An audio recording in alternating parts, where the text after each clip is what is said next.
Bueno, vamos a continuar con algunos aspectos, algunos temas del Evangelio de Marcos.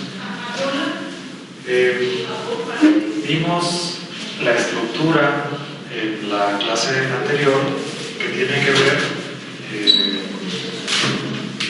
con el origen geográfico, ¿verdad? Si ven en su librito, en la página, sí, en las colias, correcto,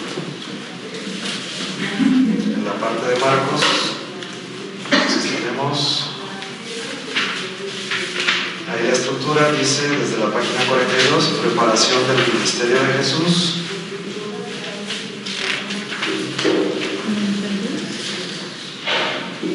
Preparación del ministerio de Jesús, ¿verdad? Capítulos 1, versículos del 1 al 13. La introducción, si se fijan, es apenas la predicación de Juan el Bautista, el bautismo de Jesús y las tentaciones en el desierto. Todo eso es como la preparación que Jesús tiene para ejercer su ministerio. Como dijimos, entonces no tiene el Evangelio, el texto, narración de la infancia, que empieza ya directamente con la presentación y con Juan el Bautista. Después tenemos el ministerio de Jesús en Galilea.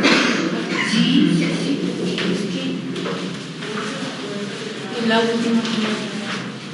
Ya 42 estamos. Es que un pueblo salió incompleto, maestro. Okay. ¿Incompleto? Incompleto. El ministerio de Jesús en Galilea. ¿Se acuerdan entonces? No. Sí. A ver, ¿se acuerdan el mapa cómo está? Tenemos aquí el mar Mediterráneo.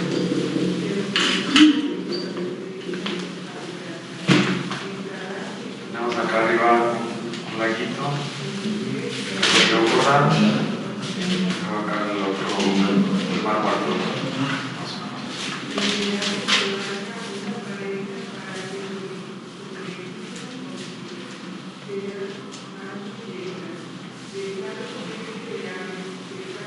Bueno, Galilea está acá arriba, ¿verdad? Cafarnaúm es un puntito que está aquí en el mar de Galilea.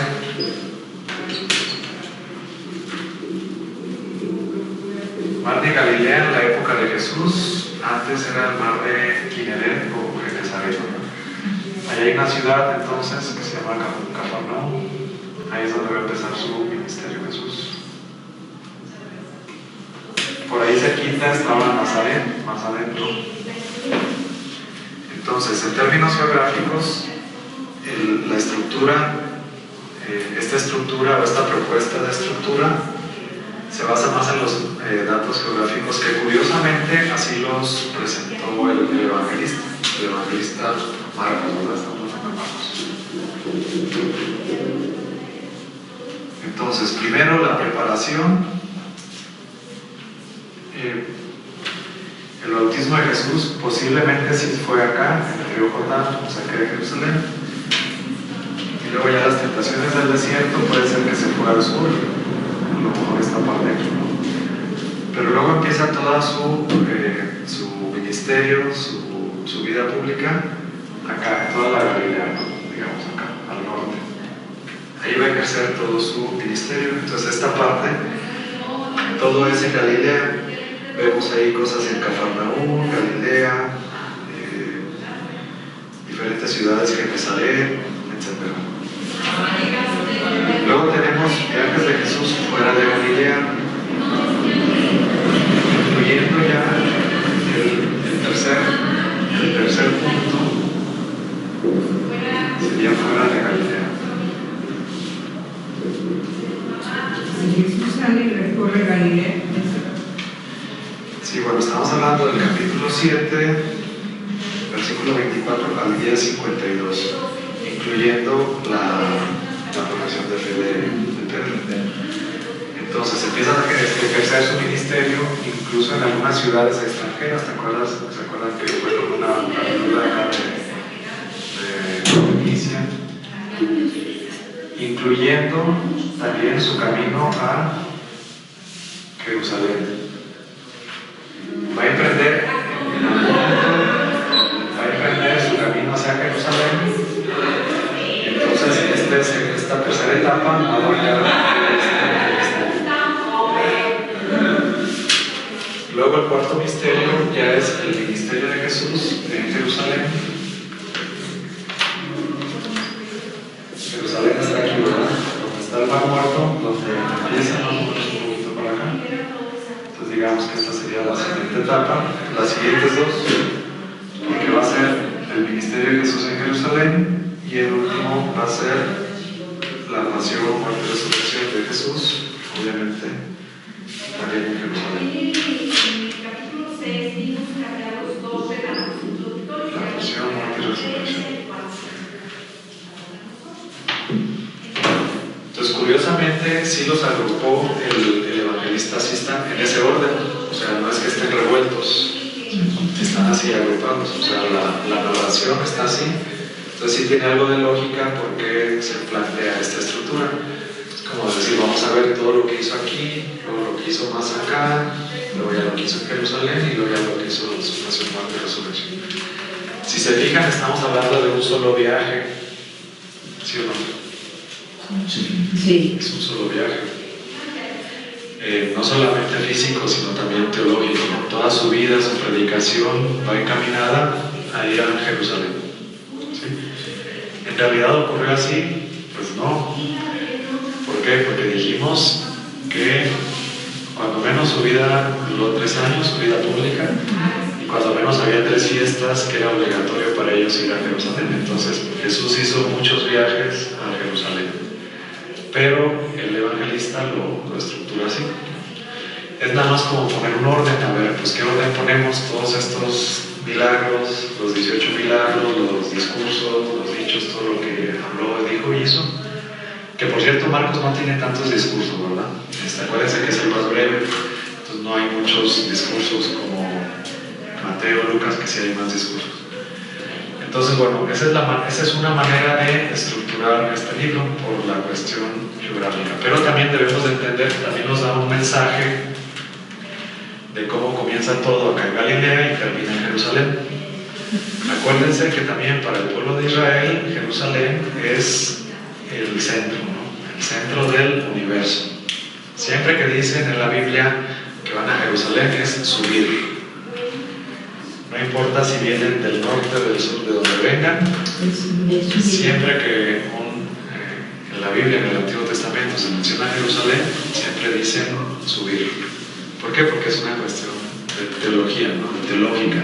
Es el lugar más elevado, no físicamente, porque hay montañas mucho más grandes, no era el lugar más alto, hay montañas más grandes que Jerusalén. En Galilea, en Samaria, el Monte Hermón son muchísimo más altos, no es el lugar más alto, pero teológicamente hablando sí. Entonces siempre que en la Biblia se menciona voy a ir a Jerusalén, dicen voy a subir o subió a Jerusalén.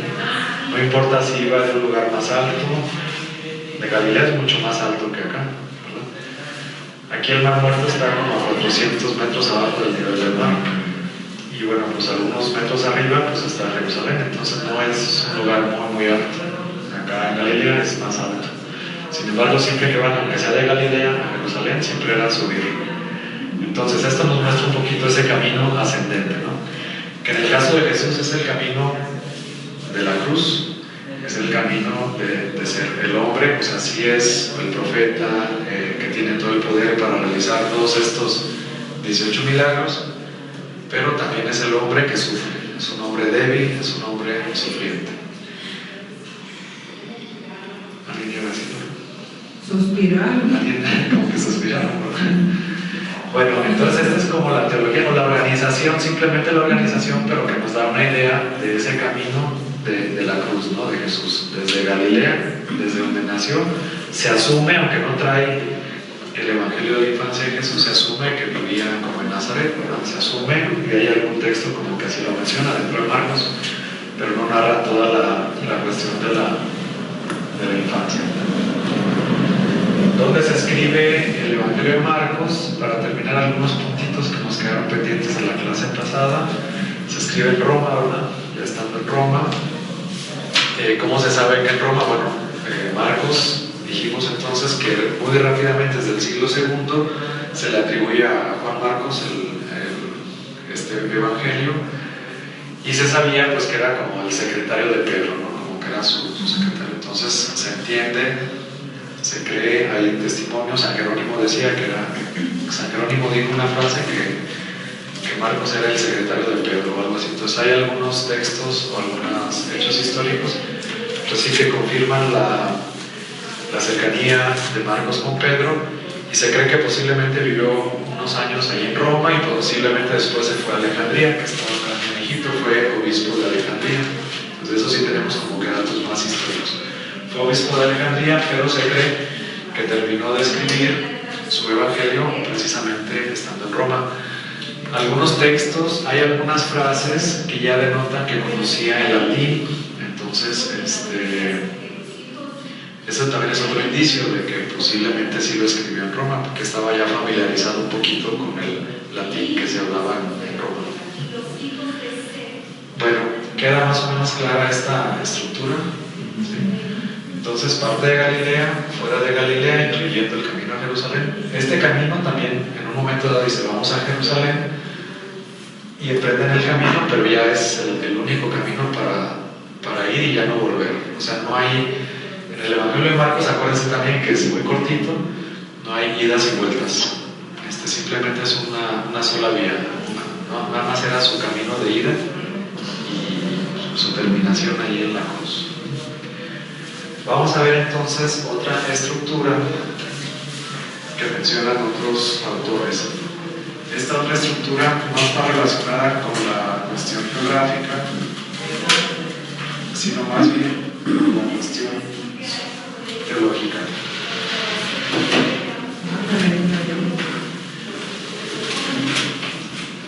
Estamos viendo, me permití tomar el comentario de la Biblia de América y me gustan también los comentarios.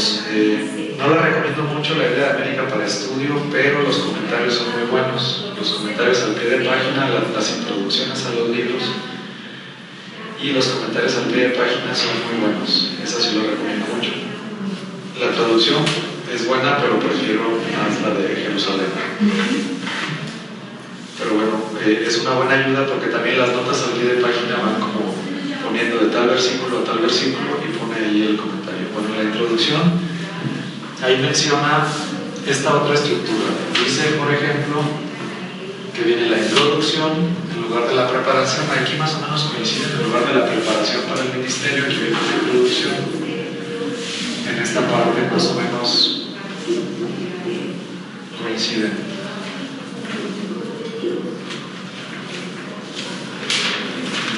Y luego viene, está como dividido en dos partes.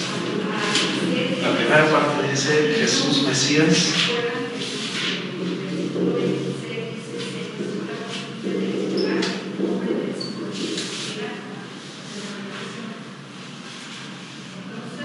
Y la segunda parte dice Mesías sufriente e Hijo de Dios.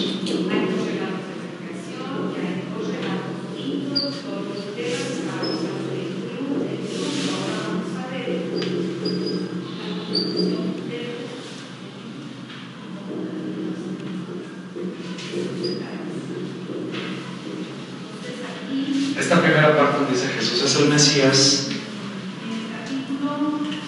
la divide en tres partes. Dice la primera parte, revelación de Jesús y ceguera de los dirigentes judíos, nada más la voy a mencionar así. La segunda parte dice revelación de Jesús e incomprensión de sus parientes y paisanos. Y la tercera parte, revelación de Jesús y reconocimiento inicial de sus discípulos. Como que apenas lo están reconociendo o reconociendo una parte de lo que Él es. Y luego ya la siguiente parte empieza con Mesías sufriente e Hijo de Dios. Aquí está, es Marcos, dice del 8:31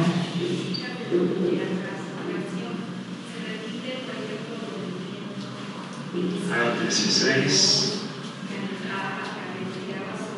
8, hasta el final. Bueno, no hasta el final, porque hay un apéndice canónico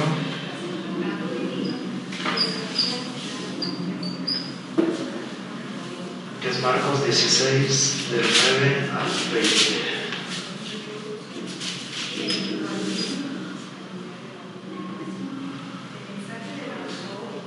Y la primera parte, Jesús es el Mesías, es del capítulo 1:14.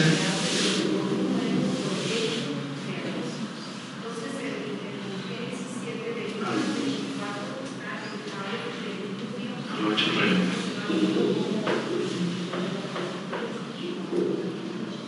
¿1:14? Sí, 1:14 al 8:30.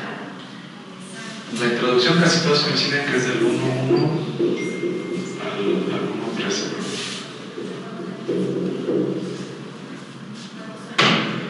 Bueno, voy a borrar aquí el mapita.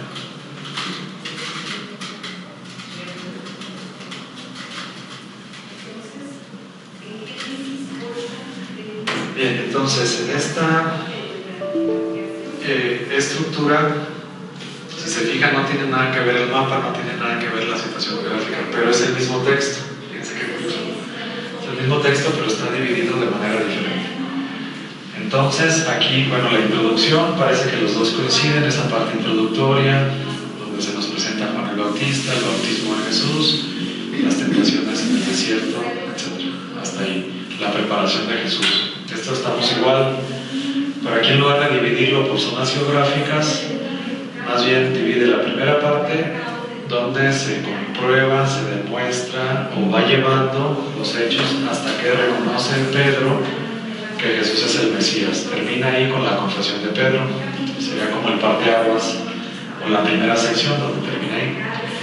Y ya la segunda sección, una vez que ya reconoce Pedro a Jesús como Mesías, entonces ya viene el camino a Jerusalén. Empieza Jesús a avisarles de lo que va a sufrir, les empieza a avisar y empieza ya ese camino ascendente, bueno, hacia Jerusalén. Y aquí se llama Mesías sufriente e Hijo de Dios. Entonces, aquí ya se reconoció a Jesús como Mesías, aquí ya se da por hecho que es Mesías, pero ahora es un Mesías sufriente y también es un Hijo de Dios. Este Mesías sufriente, bueno, tenemos en el Antiguo Testamento muchas imágenes de Mesías. Normalmente se nos ha dicho, se nos dice, o se nos habla de un Mesías poderoso, o la gente esperaba un Mesías poderoso, victorioso, con ejércitos, etc., ¿no? Sin embargo, también hay muchas profecías en el Antiguo Testamento, y hablando de Isaías, que hace un momento estamos hablando de Isaías, sobre todo Isaías, en el segundo Isaías, en la segunda parte del libro de Isaías, los capítulos 40 al 50 más o menos, hay una figura que se llama el siervo doliente, ¿no? Que es ese Mesías, esa figura de Mesías, pero no como un rey victorioso y poderoso, sino un varón de dolor que sufre, que le escupen, que es destrozado, que se trata como un gusano, que es humillado, etc., ¿no? Entonces, Isaías ya profetizaba este Mesías sufriente. Y es que este Mesías de aquí pues es el Mesías simplemente que hace milagros, que predica el reino de Dios. Y este Mesías pues es el mismo, ¿no? Pero ahora se va a notar más hacia dónde va su camino, ¿no? Y hacia dónde va su camino, pues a Jerusalén. Y no solamente a Jerusalén, sino a la cruz, a sufrir. Entonces nos presenta un Mesías sufriente, pero que al mismo tiempo también es el Hijo de Dios. ¿Se acuerdan? En la clase anterior vimos algunos títulos que era importante para Marcos como dejar claro, ¿no? Uno era Hijo de Dios, otro era Cristo o Mesías, y otro era Hijo de Hombre. Ese no lo hemos visto, el del Hijo del Hombre. Pero aquí vemos claramente el Mesías, el Hijo de Dios. Aquí ya menciona un Mesías sufriente que tiene que ver también con ser el Hijo de Hombre. Y bueno, el Hijo de Dios. Entonces, para Marcos, lo más importante, que es, ya sea que usemos una estructura o la otra, las dos son válidas, una pone más énfasis en las zonas geográficas, otra pone más énfasis en la confesión de Pedro, como un parteaguas del Evangelio de Marcos. Pero entonces, ¿qué es lo más importante? ¿Cuál es la finalidad del Evangelio de Marcos? Después de que hemos dicho todo eso, ¿cuál ustedes creen que es la principal finalidad del Evangelio de Marcos? Mesías sufriente. ¿Este? Sí. Esa es su pasión, muerte y resurrección. Bueno, pero ¿qué es todo esto? Pues la vida de Jesús. Su ministerio. ¿Qué es? O sea, ¿qué es el Mesías sufriente? ¿Qué es el Mesías? ¿Qué es el Hijo de Dios? ¿Qué es? El misterio pascual. Sí. Pero lo que trata de mostrar, Marcos es que, lo que trata de comprobar, lo que trata de explicar, ¿qué es? Que verdaderamente es el Hijo de Dios, el enviado. Sí. Pero eso es que es el Hijo de Dios, es que Es el Salvador, el Redentor. El Mesías. la identidad. La identidad. De Jesús. Lo más importante para Marcos es demostrar, comprobar, contar, narrar, anunciar cuál es la identidad de Jesús. ¿Sí o no? O sea, todo eso que dijimos, o sea, que Jesús es el Mesías, es su identidad, que Jesús es el Hijo de Dios, es la identidad de Jesús, que Jesús es el siervo sufriente, que Jesús es el Hijo de hombre, todo eso es la identidad de Jesús, ¿no? Como tratar de explicar cuál es la identidad de Cristo, cuál es la identidad de ese Jesús que él conoció y que trata de explicárselo a las demás personas. Hay un maestro judío que es el fundador de los rollos del Mar Muerto, y él habla mucho del texto de Isaías, y al final de sus discursos casi siempre cierra diciendo: no cabe duda que judíos y cristianos somos sanados. Sí, son nuestros hermanos mayores. Menciona, pero para ellos Nuestros hermanos mayores en la fe, o sea, nos adelantaron, ¿no? sí. Pero bueno, sí, lo más importante entonces para Marcos es demostrarnos cuál es la identidad de Jesús. Y lo vamos a ver en varios textos. Incluso los demonios son los primeros que van a reconocer a Cristo. O sea, el pueblo, los sacerdotes, todo el mundo se va a preguntar, bueno, ¿quién es Jesús? Y los discípulos se van a preguntar quién es Jesús. Jesús les va a preguntar a ellos, bueno, esto es lo que dice la gente, pero ustedes, ¿qué dicen? ¿Qué dicen que soy yo? Y entonces la pregunta también es para nosotros, ¿quién es Jesús? Maestro, entonces, ellos lo sabían, pero yo me imagino que en el plano espiritual los demás no podían ver a los demonios, y Jesús sí sabía que eran los demonios. Y en un momento dado ellos podían ver su resplandor así como lo vieron después se los mostró, ¿no? Porque para ellos están en ese plano espiritual los demonios. Podían ver su grandeza y por eso creen que era el Hijo de Dios. Si no podían ver los demonios, pero sí podían ver a los endemoniados, ¿verdad? Y los endemoniados hablaban y reconocían a Cristo. Bueno, a lo que me refiero es que los demonios podían ver el resplandor de Jesús y saber que era el Hijo de Dios. Sí, lo reconocían. Entonces, bueno, esto es lo más importante entonces para Marcos, la identidad de Jesús, y por eso es importante la profesión de Pedro, y por eso es un parteaguas en el Evangelio. Por eso es importante, y ustedes quién dicen que soy yo, y para ustedes quién soy yo. Cuando Pedro ya en el capítulo 8 dice tú eres el Mesías, entonces ahí ya se cumple una parte, ¿no?, importante, ya se empieza a revelar esta parte de la identidad de Jesús. Tenemos tres citas centrales, yo creo, para entender a Marcos, para ver quién es. La primera, obviamente, el capítulo 1, versículo 1. A ver qué dice el capítulo 1, versículo 1. Dice: comienzo del Evangelio de Jesús, el Cristo, Hijo de Dios. Jesús, Cristo es lo mismo que Mesías, ¿verdad? Acuérdense. Cristo es en griego, Mesías es en hebreo. Entonces, al decir que es Cristo, también es lo mismo que decir el Mesías. Me gusta cómo dice, comienzo del Evangelio. ¿Se acuerdan que de la otra clase vimos el Evangelio? ¿Qué es el Evangelio? Comienzo de la buena nueva. De la nueva noticia. Comienzo el Evangelio de Jesús, el Cristo, aquí ya empezamos, ¿no? Hijo de Dios. El Hijo de Dios. Entonces, desde la introducción ya, a ver, es lo que me gusta de Marcos, que no solamente es breve y concreto, sino que desde el principio pone su tesis, ¿verdad? El título de toda su obra, o su conclusión, o lo que él quiere demostrar. desde el primer versículo. Jesucristo, Hijo de Dios. Jesús, Cristo, Hijo de Dios. Ese es un texto central. Bueno, es el primerito, no es tan central, pero la idea es la más importante, ¿verdad? La idea es la central. Ahora vamos a la confesión de Pedro, que es capítulo 8.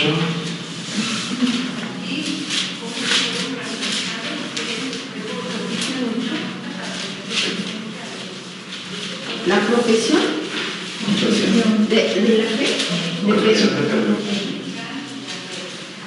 Pedro. Es 8:29, ¿verdad? 29. 8:29. ¿Qué dice 8:29? Él les preguntó, pero vosotros, ¿quién diceis que soy yo? Ok. ¿Y qué contesta Pedro? Pedro le contestó, tú eres el Cristo. Tú eres el Cristo, que es lo mismo que tú eres el Mesías. Ahora, esto es el narrador, el escritor Marcos, ¿verdad? Y aquí está en labios de Pedro. Es diferente, porque Pedro no estaba leyendo todavía el Evangelio, ¿verdad? Pedro primero conoció a Cristo y luego después conoció a Marcos. Entonces, Pedro aquí reconoce que Cristo es el Mesías.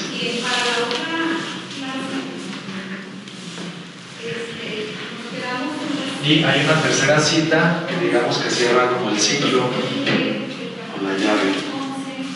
Busquen en 15.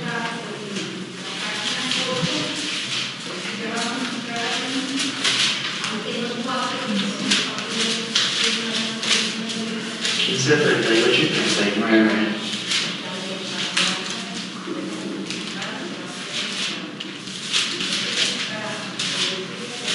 ¿Qué dice el capítulo 15, versículos 38 y 39? Entonces el velo del santuario se rasgó en dos, de arriba a abajo. El centurión que estaba frente a él, al ver que había expirado de aquella manera, dijo, verdaderamente este hombre era el Hijo de Dios.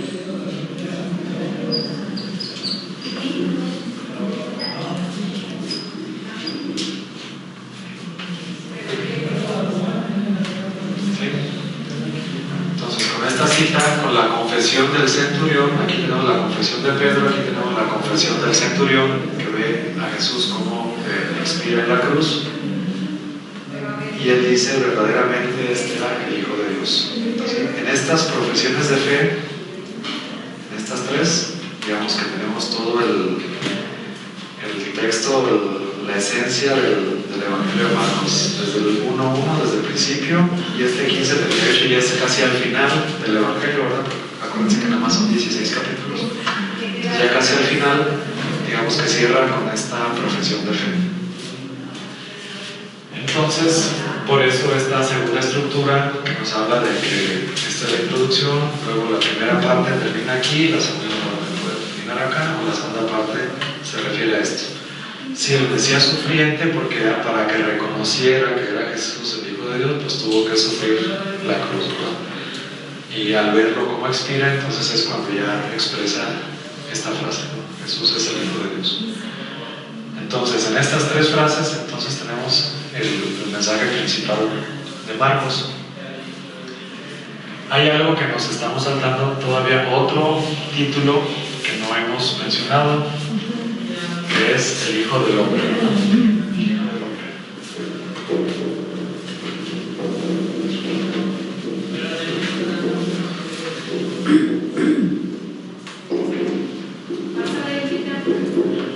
Puede ser que se entienda o que se explique un poquito con lo que decimos del Mesías sufriente. Bueno, en general, ¿qué entendemos por el Hijo del Hombre? Si hemos escuchado esa frase en la Biblia, me imagino seguramente. Yo sí le escucho, pero como que no le entiendo. A ver, ¿a qué le suena el Hijo del Hombre? ¿A qué le suena? Así a lo ranchero. Pues que es un hijo de hombre y él es hijo de hombre, él es hijo Que de nació de la Virgen.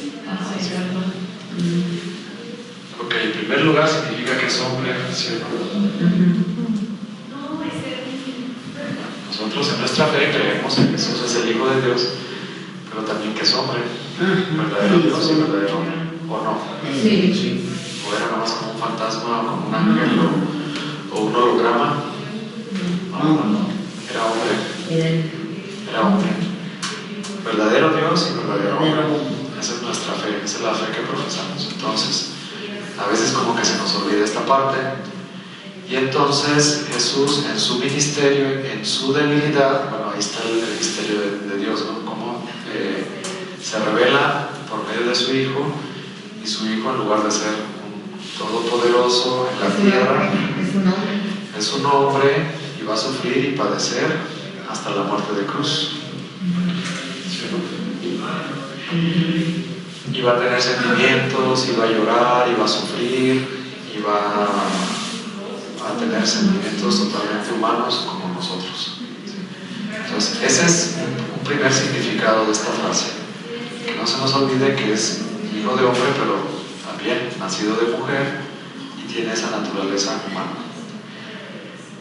Por otro lado, también hace referencia, esa misma frase, el Hijo del Hombre, también hace referencia a una cita de Daniel.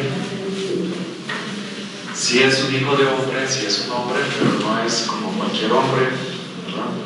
Ya habíamos visto que no. Desde que se presenta como Mesías, Marcos se encarga de demostrarnos a través de los milagros, de los dichos, de los hechos. Marcos se encarga de irnos demostrando que no es como cualquier profeta, sino que es más allá, ¿no? Que está lleno del Espíritu Santo, que está lleno del poder de Dios, y que tiene poder sobre la naturaleza, sobre la muerte, sobre la enfermedad, sobre los demonios. No hay nada sobre lo que Él no pueda tener poder, ¿no? Entonces, no solamente es un hombre, ¿no? Digamos, los profetas anteriores, pues sí eran hombres, inspirados por Dios, llenos de Dios, pero eran hombres también. Pero este hombre es diferente, lo supera en poder, en manifestaciones. Todas estas manifestaciones que lo acompañan son mucho mayores que las que encontramos en otros profetas del Antiguo Testamento. ¿Cuál otra figura hace referencia el libro del hombre? Vamos a ver el libro de Daniel, capítulo 7.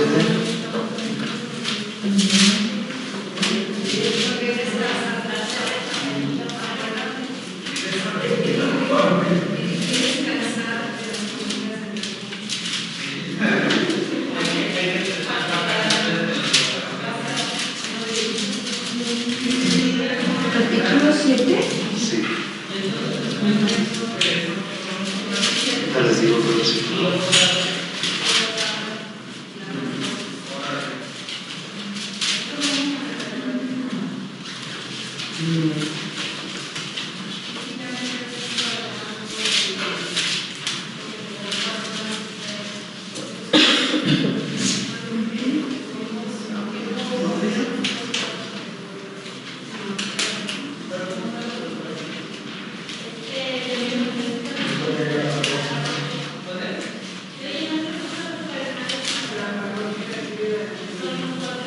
Ok, 7:13.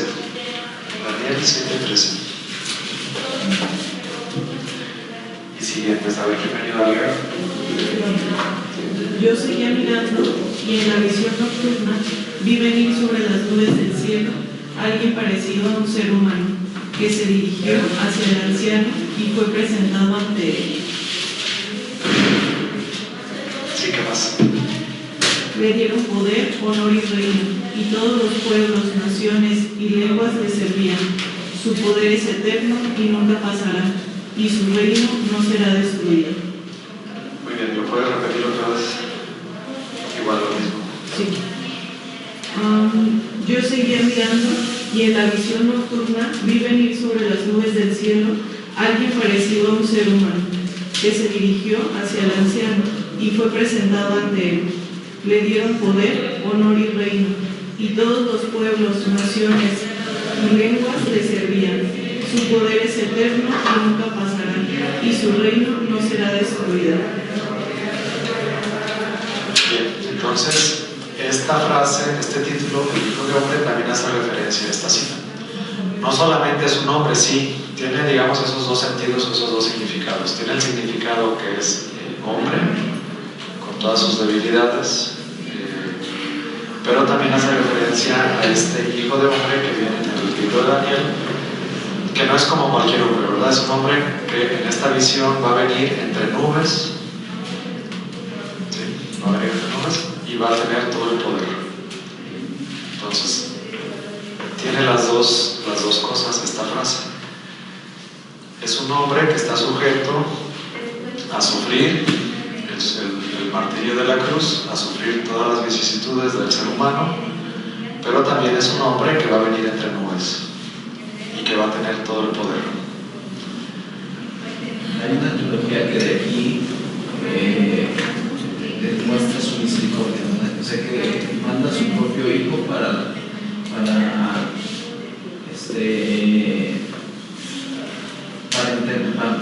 no como entendimiento, sino como sensibilidad de la carne, ¿no? Como para la sensibilidad de la carne, algo así, y de ahí la misericordia se extiende más, algo así. No recuerdo exactamente esa teología. Sí, pues lo más importante es que envió a su hijo único, ¿no? Y él sabía que iba a sufrir y él sabía que iba a ser muerto, ¿no? Por su misma gente, por su mismo pueblo. Pero sí, lo que llama la atención es que no toma un papel de lujos, sino de servicio, de humildad. Es el más humilde y el que entrega su vida,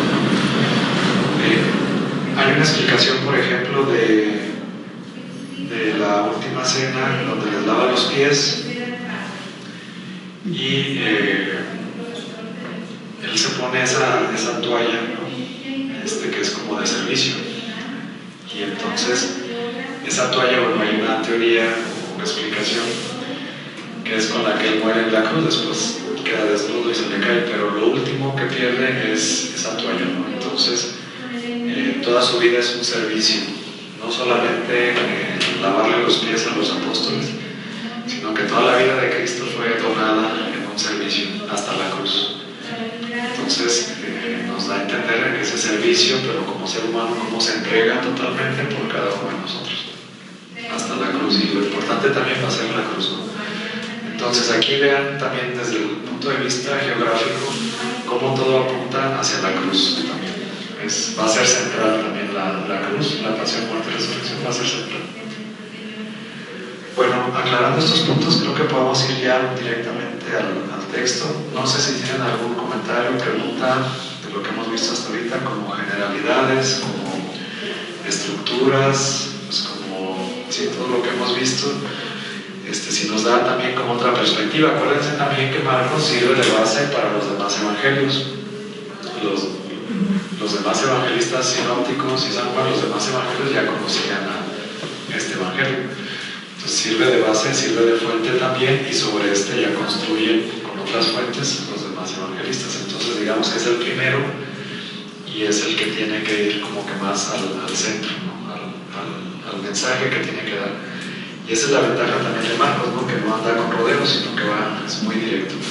Sin embargo, también nos va a ir mostrando aspectos humanos de Jesús. También tiene algunos textos que nos describen muy bien las situaciones y los rasgos personales de Jesús, de Pedro, algunas escenas muy descriptivas.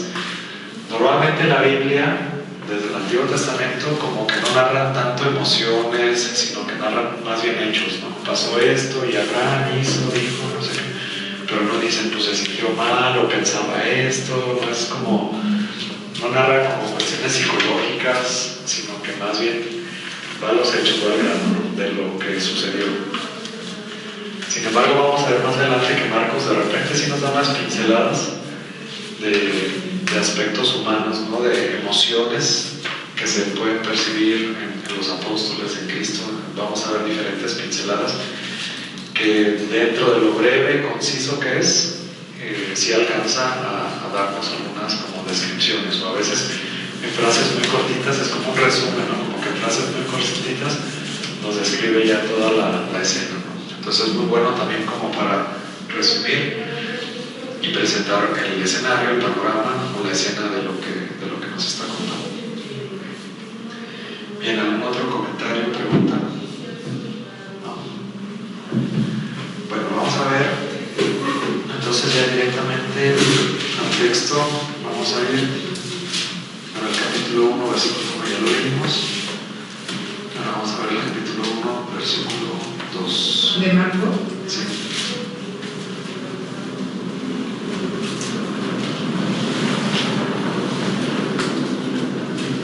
¿Quién me ayuda a leer el 2? El versículo, Sí, 2, 3 y 4. conforme está escrito en el profeta Isaías: voy a enviar a mi mensajero delante de ti, el que ha de preparar tu camino. Voz del que clama en el desierto: preparad el camino del Señor, enderezad sus sendas. Bien, vemos cómo acaba de decir apenas el comienzo del Mesías, Jesús, Hijo de Dios, y luego ya empieza con la cita que hace referencia ¿a quién hace referencia? A Juan el Bautista. Sí, la cita es de Isaías, pero habla de Juan el Bautista.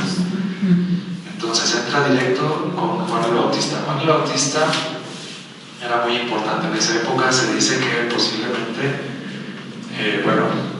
no posiblemente, era más famoso que Jesús, ¿verdad? Al principio tenía muchos seguidores Juan el Bautista, y pues era un personaje importante, ¿no? Que lo conocían en muchos lugares, en muchos lados. Va a ir como opacándose la figura de Juan el Bautista y va a ir subiendo la figura de Jesús, pero incluso al principio del ministerio de Jesús todavía seguía habiendo muchos seguidores de Juan el Bautista. Entonces es una... 1, 2. Entonces es una figura muy importante y también es una referencia, pero aquí todos los evangelistas lo mencionan, especialmente Marcos, como precursor, ¿verdad? El que abre el camino, el que cumple, digamos, como esta cita que viene de Isaías, como ese mensajero que va delante de él, el cual preparará tu camino, voz del que grita en el desierto: preparen el camino al Señor, nivelen sus senderos. Bueno, esta cita de Isaías no es así tan literal como dice aquí. En la cita de Isaías es un poquito diferente la separación. Dice: voz del que grita en el desierto, preparen el camino del Señor. Y es una cita que está hablando del exilio y que está hablando de cuando van a regresar del exilio en Babilonia. Pero bueno, independientemente de eso, se le menciona a Juan como esa voz que clama en el desierto, ¿verdad? Como esa voz que clama y que nos empieza a anunciar que enderecemos nuestros senderos. Juan el Bautista empieza a evangelizar y aún todavía no estaba presentando a Jesús. Empieza a dar esa buena noticia y es como Jesús empieza a pedirle a la gente que se conviertan. No es Jesús el primero que les empieza a pedir que se conviertan, sino que es Juan el Bautista. Bueno, desde antes, desde el Antiguo Testamento. Pero bueno, tenemos esta figura importante que es Juan el Bautista, que es esa voz que clama en el desierto y que va a ser ese mensajero enviado delante de Cristo para preparar el camino. Continuamos con las siguientes citas, con los siguientes versículos. Sí. Apareció Juan bautizando Sí. en el desierto, proclamando un bautismo de conversión para perdón de los pecados. Acudía a él gente de toda región de Judea y todos los de Jerusalén, y eran bautizados por él en el río Jordán, confesando sus pecados. Juan llevaba un vestido de piel de camello y se alimentaba de langostas y miel silvestre, y proclamaba: detrás de mí viene el que es más fuerte que yo. Y no soy digno de desatarle, inclinándome la correa de sus sandalias.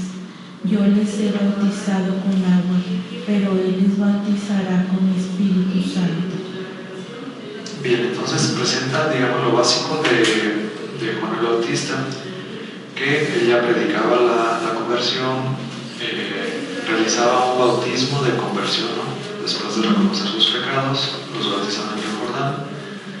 Tenía esta vida pues como de ermitaño, como no sé, una vida extraña, ¿no? Que vivía en el desierto, se vestía con pelo de camello, llevaba una correa de cuero en su cintura y se alimentaba con saltamontes y miel silvestre.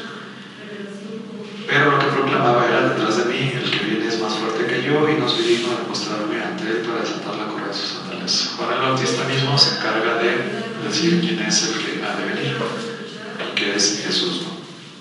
Bueno, continuamos en el versículo 9. Bautismo de Jesús.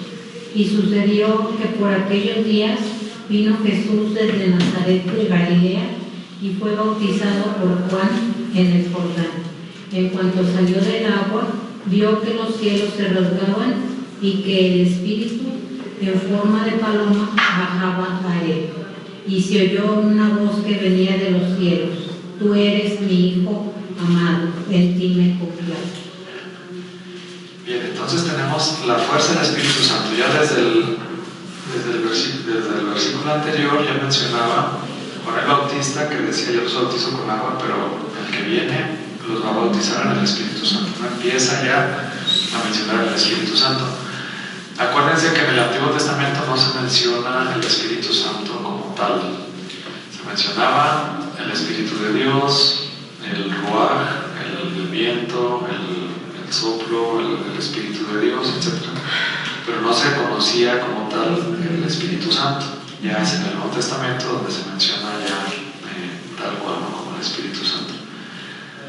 Bueno, y luego tenemos esta cita en donde llega Jesús y fue bautizado. Vean lo concreto que es Marcos, ¿verdad? Por aquellos días llegó Jesús desde Nazaret. Fíjense cómo si dice desde Nazaret. ¿Viene Jesús de dónde? De Nazaret. Aquí Marcos asume de dónde venía o de dónde vivía Jesús. Como no narró la infancia de Jesús, pues entonces cuando menos dice de dónde venía, ¿no? Venía de Galilea, de Nazaret de Galilea. Y fue bautizado por Juan en el Jordán.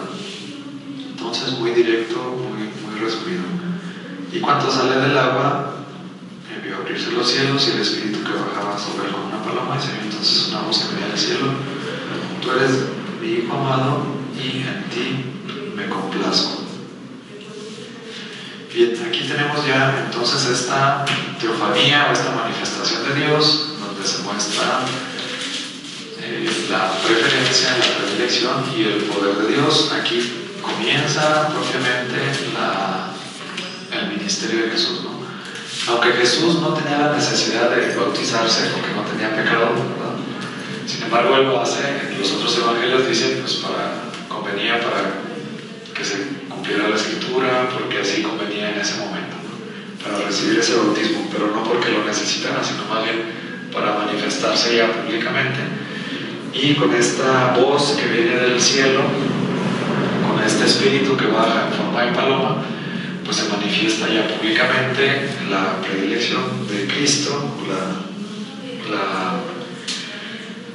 la manifestación de Dios a través de su Hijo Jesucristo, como diciendo: este es mi Hijo amado, ¿no? Este es el Mesías, otra vez. Este es el Mesías, el escogido por mí, ¿no? Este es el que yo he enviado, el ungido. Bueno, vayamos viendo entonces cómo está súper resumido y casi no nos fijamos, ¿verdad? O más bien tenemos como versiones más largas o más completas de todos estos pasajes. Aquí va súper resumido. En las tentaciones en el desierto, por ejemplo, en el versículo 12 dice: después de esto, el Espíritu lo impulsó hacia el desierto. Otras traducciones dicen lo empujó, ¿verdad? Donde Satanás lo puso a prueba durante 40 días, estaba con las fieras y los ángeles le servían. Punto. Aquí no dice cuáles fueron las tentaciones, qué le dijo, qué le contestó. Aquí no dice nada. ¿Por qué no? Bueno, porque es el evangelio más antiguo, ¿verdad? Entonces, él sabría o no sabría cuáles fueron las tentaciones o no sabemos, pero para él o una de dos: o no sabía, o sabía pero no consideró que era tan importante, y los otros evangelistas sí consideraban que era importante. ocasiones, por ejemplo, son de esos pasajes que uno dice, bueno, pues cómo se enteraron o quién se enteró, si estaba Jesús solo en el desierto, nada más él y Satanás y los ángeles que le servían, pues quién estaba ahí anotando, ¿verdad? Entonces, pues a menos de que Jesús después le contara a alguno de sus discípulos que era posible, pero si no, pues entonces ¿cómo sabría, no? Entonces son de esos pasajes que uno como que se queda con la duda, ¿no? Como cuando Jesús está en el huerto llorando en la oración en el Getsemaní, los discípulos se quedaron dormidos. Entonces ¿quién ve todo eso para describir esa escena, ¿no? Porque los discípulos están dormidos y Jesús, pues ya al ratito se lo llevaron preso y ya lo iban a matar, ya ni siquiera tuvo chance de contarle a alguien, ¿no? Mira, pues estaba ahí en el puerto de Getsemaní, pues ya no tuvo oportunidad porque lo mataron al día siguiente. Entonces, bueno, son de esos pasajes que uno dice, bueno, ¿quién lo escribió? ¿O quién lo vio? ¿Quién lo presenció? Como la creación. ¿Quién fue testigo de la creación? Pues de los que estamos aquí ninguno, ¿verdad? Y de los seres humanos tampoco, porque todavía no existían. Pero ¿quién estuvo cuando Dios creó el universo, las galaxias, las estrellas, etcétera? Pues nadie, ¿verdad? No había testigos, ¿o sí? No. Entonces es como de ese tipo de pasajes. Pero, sin embargo, a pesar de estar resumido, se entiende, ¿no? O sea, nosotros tenemos pues ya la película completa con los otros evangelios, pero pues fue impulsado al desierto, Satanás lo tentó y los ángeles le servían. Ya, o sea, se entiende más o menos qué fue lo que pasó. Claro que no va al detalle qué fue lo que le dijo y qué fue lo que le contestó y qué le volvió a decir y qué le volvió a contestar. No dice, ¿verdad? Pero pues a lo mejor no es tan importante. O sí, bueno, pues a lo mejor. Lo bueno es que tenemos la riqueza de los 4 evangelios, ¿no? Y para eso están los 4 evangelios, para complementarse.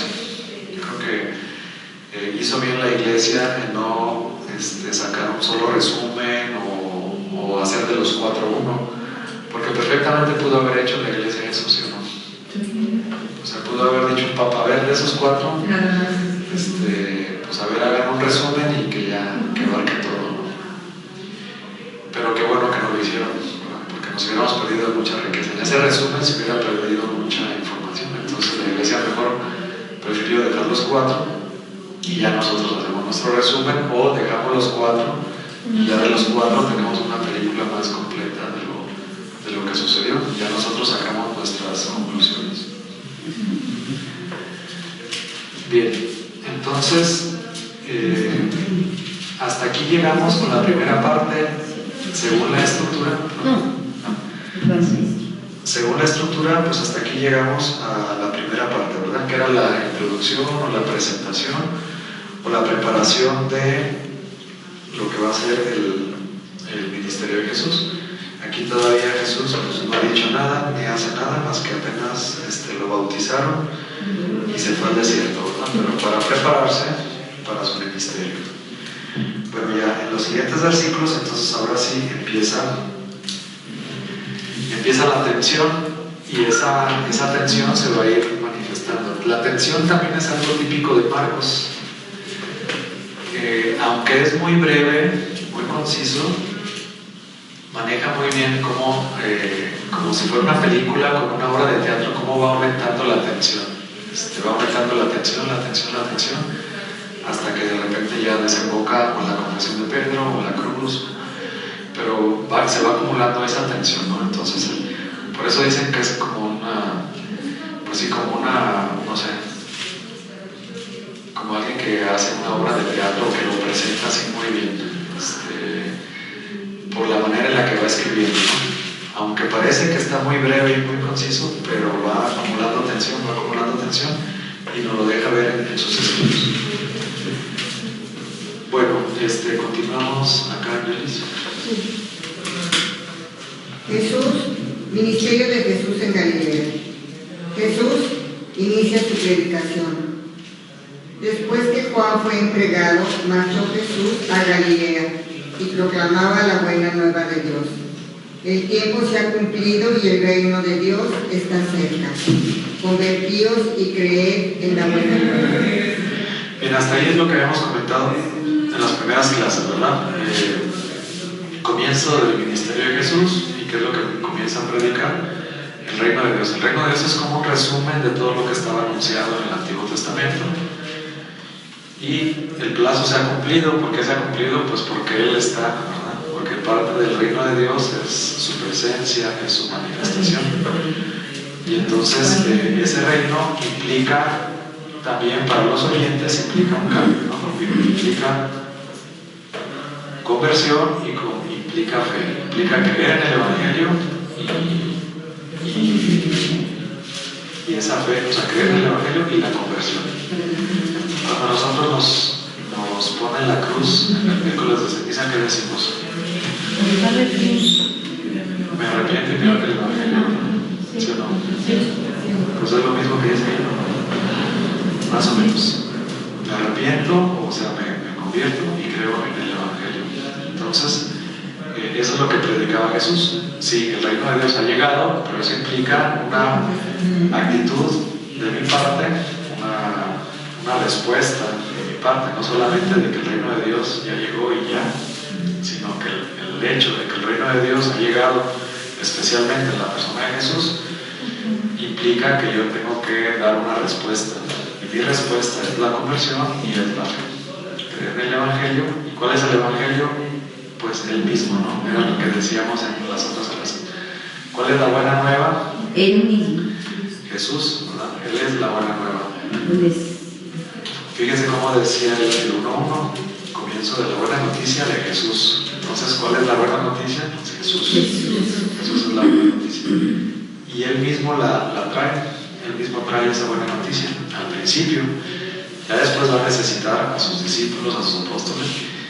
Y en la fecha actual, pues nos necesita a nosotros, ¿verdad? Que nosotros somos sus discípulos y nosotros somos los que tenemos que llevar esa buena nueva.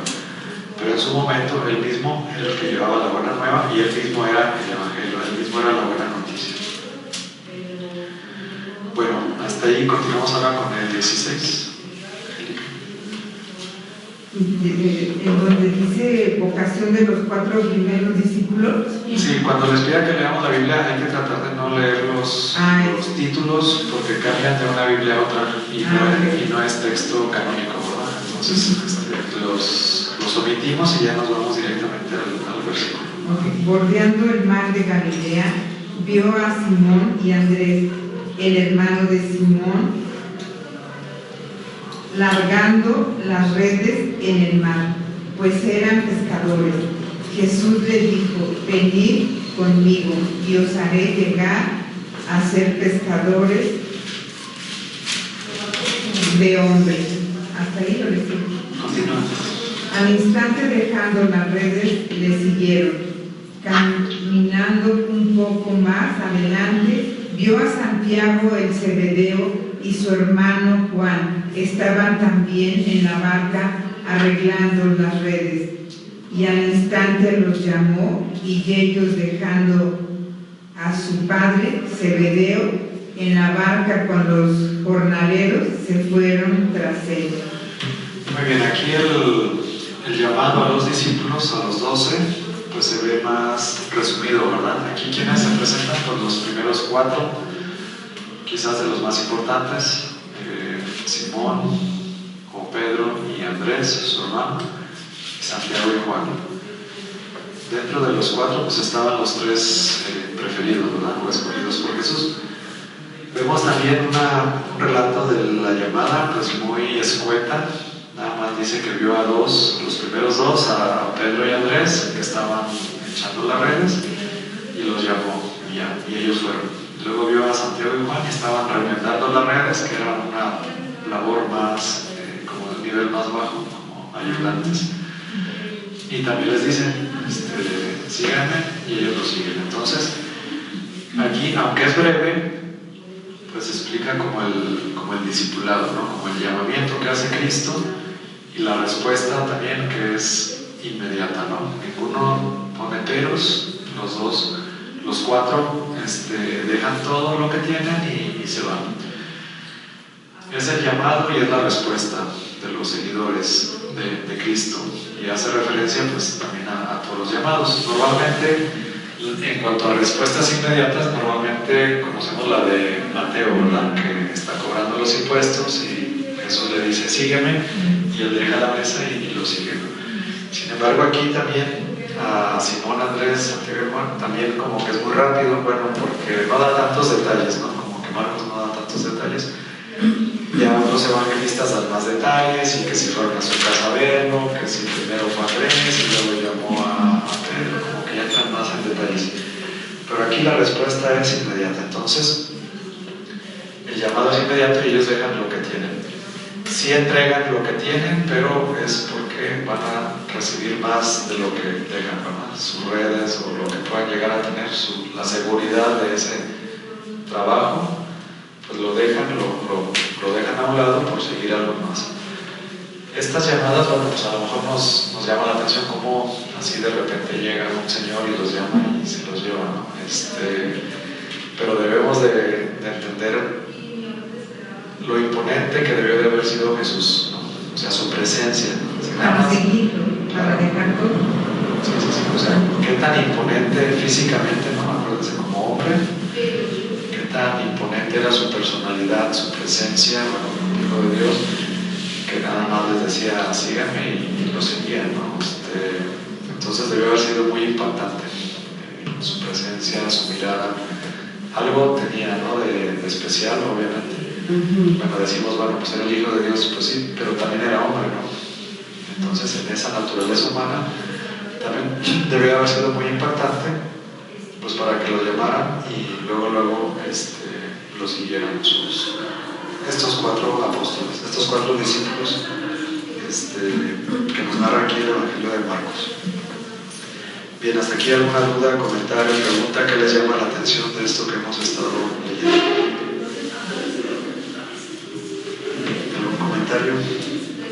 Me llama la atención cómo a cada personaje o a cada estructura le da su momento, pero abre y cierra como muy concreto, ¿no? O sea, por ejemplo, de Juan el Bautista termina diciendo que fue entregado, y ya continúa con que Jesús marchó a Galilea y va como con la historia de Jesús.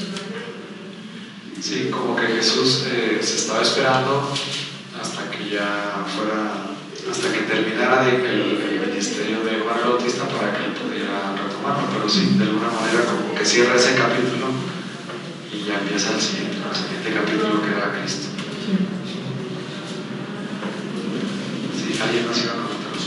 A mí me llama mucho la atención esta última parte porque, viendo que Marcos es el que busca o tiene la finalidad principal de mostrar la identidad de Jesús, también muestra aquí cómo los 4 primeros discípulos que se narran aquí están prestos a seguir inmediatamente, como si dijeran ustedes también sigan inmediatamente, o sea, no lo piensen.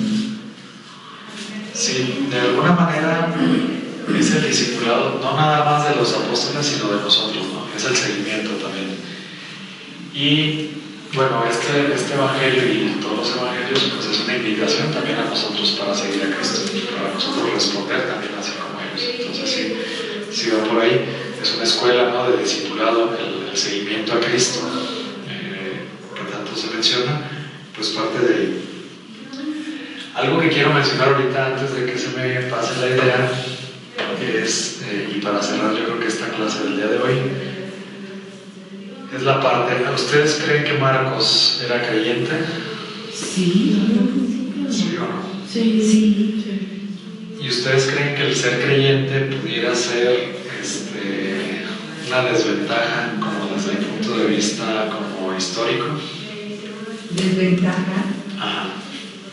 Que alguien diga, bueno, a ver, pues sí, tenemos el Evangelio de Marcos, pero era su seguidor.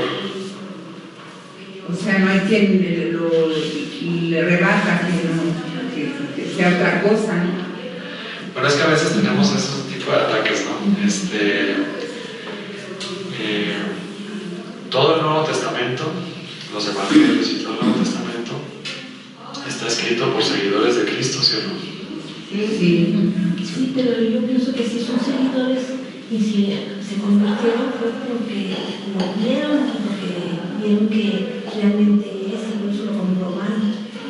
O sea, en un principio no creían en él, no sabían que era el Hijo de Dios, y gracias a que lo vieron, lo comprobaron, se dieron cuenta, usted mismo dijo, ¿no? Estaban de que era, no era, si era, y todo lo que llevaba esos pasos hicieron, comprobaron que era el Hijo de Dios. Claro. Pero digamos que entonces todos los escritores del Nuevo Testamento son seguidores de Cristo. Sí. Podemos afirmar, todos son seguidores de Cristo. ¿O hay algún escritor que Pablo no era seguidor de Cristo hasta que... al principio, pero después se convirtió? Por eso él no era. Al principio no, pero después Sí, sí. se convirtió, así somos, bueno, así son todos en un momento dado. Se convierten después de que hay algo que los ilumina, que les dice sí, ¿no? Simplemente el doctor Ricardo, no sé qué. Castaño. Él era un ateo, ¿no? Parece Después nuestro, de tanto ver, tanto estudiar, se convirtió. Okay. Fíjense, personas que no profesan nuestra fe, obviamente, podrían decir, bueno, pues qué chiste, ¿no? Todo lo que ustedes están leyendo, todo lo que ustedes creen, eran seguidores de Cristo. Y todas estas verdades son profesiones de fe, ¿sí o no? Sí, pues sí. Entonces podría usarse en nuestra contra. Bueno, se lo está poniendo porque él creía, pero no es un historiador, digamos, imparcial, no es un historiador confiable, era su seguidor. Era discípulo de Pedro, ¿no? ¿Qué? Era discípulo de Pedro, ¿no? Sí, pero me estoy poniendo como abogado del diablo. Sí, exactamente, le está tirando muy fuerte.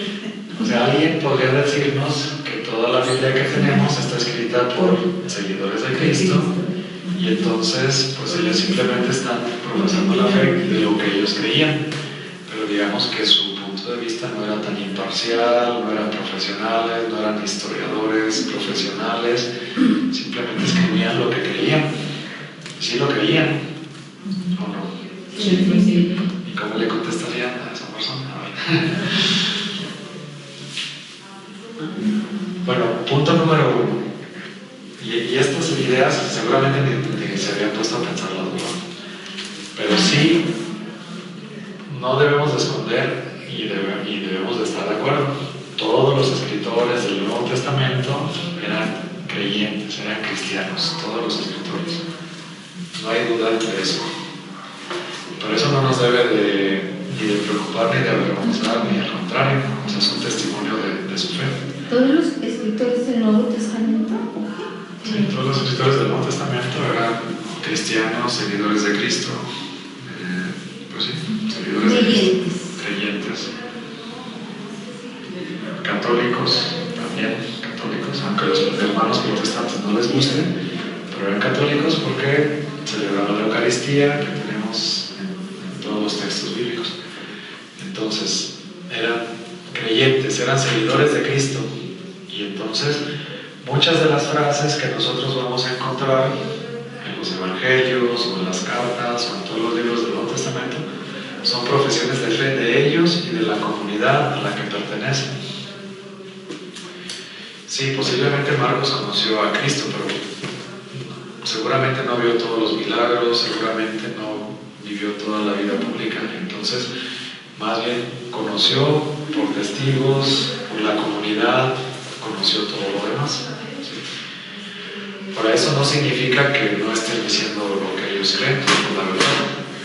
Significa que la ven desde su fe, sí, ellos la ven desde su fe.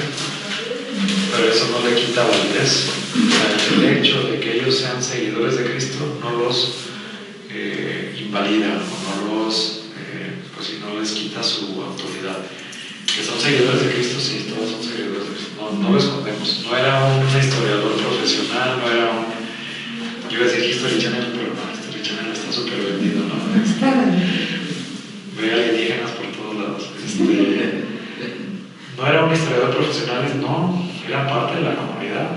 Eran seguidores de Cristo, eran católicos, eran mártires, eran obispos, eran creyentes.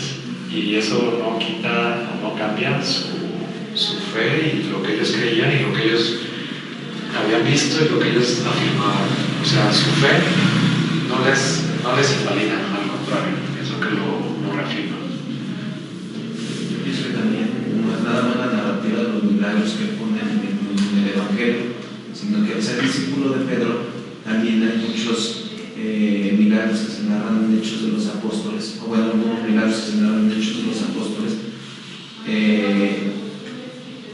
nace después de la intervención del Espíritu Santo, y que supongo que debe ser narrado por Pedro con un misticismo muy profundo como para que él lo sintiera, ¿no?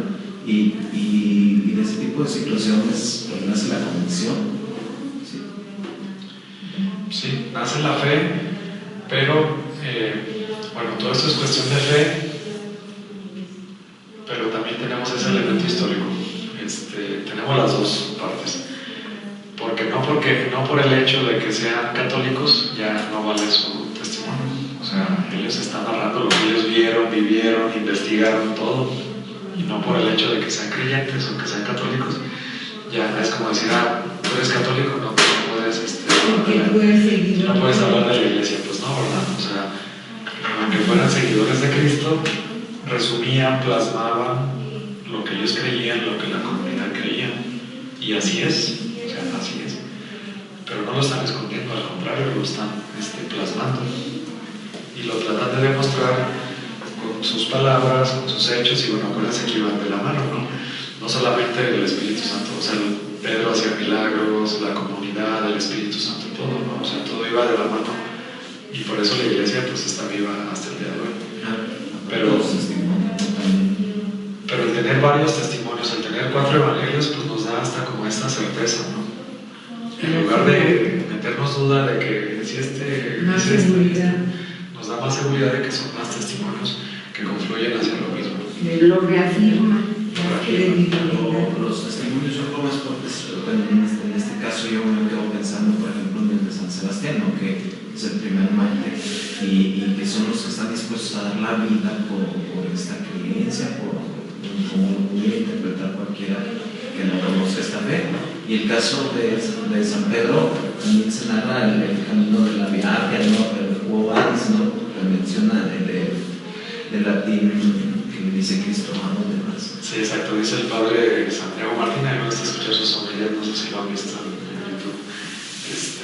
Dice, a ver, si iban a poner de acuerdo un grupo de hombres para contar una mentira y que contando esa mentira los iban a matar, ¿ustedes creen que se iban a poner de acuerdo para decir mentiras y que esas mentiras los iban a matar? Pues no, ¿verdad? Al contrario, o sea, sabían que a lo mejor el decir la verdad les iba la vida, pero no, nadie dice una mentira para que lo maten, ¿no? Entonces, bueno, es parte de lo que vamos a ir aprendiendo.